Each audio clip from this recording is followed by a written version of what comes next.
একটি বর্গাকার মাঠের প্রত্যেক প্রান্তের দৈর্ঘ্য 65 মিটার। মাঠটির চারধারে 5 বার দৌড়ালে কত কিলোমিটার পথ অতিক্রম করা হবে? তাহলে এটা একটা খুব সুন্দর অঙ্ক এবং সহজ অঙ্ক। তাহলে বর্গাকার মাঠ বলেছে, তার প্রত্যেক প্রান্তের দৈর্ঘ্য 65 মিটার। চারধার মানে পরিসীমা বার করব প্রথমে। তাহলে লিখি বর্গাকার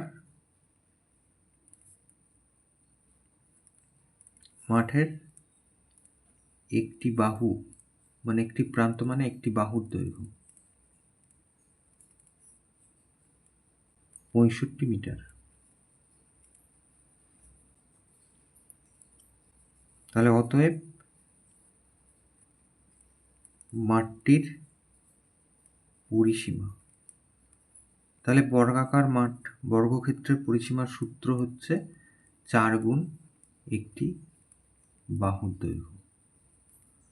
তাহলে 4 গুণ 65, তার মানে আমরা পাবো হচ্ছে 5 4 20 হাতে 2, 4 4 24, 25 26 এত মিটার।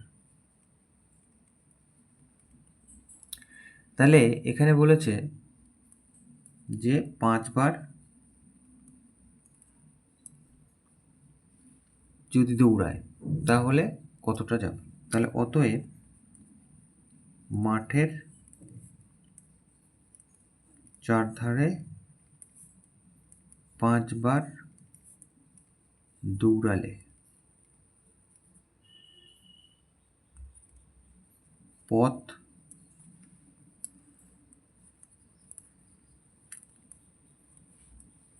অতিক্রম করা হবে। তাহলে 260 গুণ 5 এত মিটার। তাহলে এটা 5 6 30 হাতে 3, 5 3 10, 11 12 13, তাহলে এই যে এত মিটার। এখন আমাদের জিজ্ঞাসা করেছে যে কত কিলোমিটার। এই যে, তাহলে আমাদের এটা মিটারে রাখলে হবে না, এটাকে কিলোমিটার করতে হবে। তাহলে 1000 মিটারে 1 কিলোমিটার। তাহলে 1300কে আমরা 1000 দিয়ে ভাগ করে দেবো, এত কিমি হয়ে গেল। কিমি বড় একক আর মিটার ছোট একক। বড়র থেকে ছোটতে গেলে আমরা ভাগ করব। তাহলে 1000 মিটারে 1 কিলোমিটার, তো ভাগ হচ্ছে। তাহলে ভাগ হলে কত হবে? এই 0 0 কাটা, এই 0 0 কাটা, তাহলে 1.3 এত কিমি।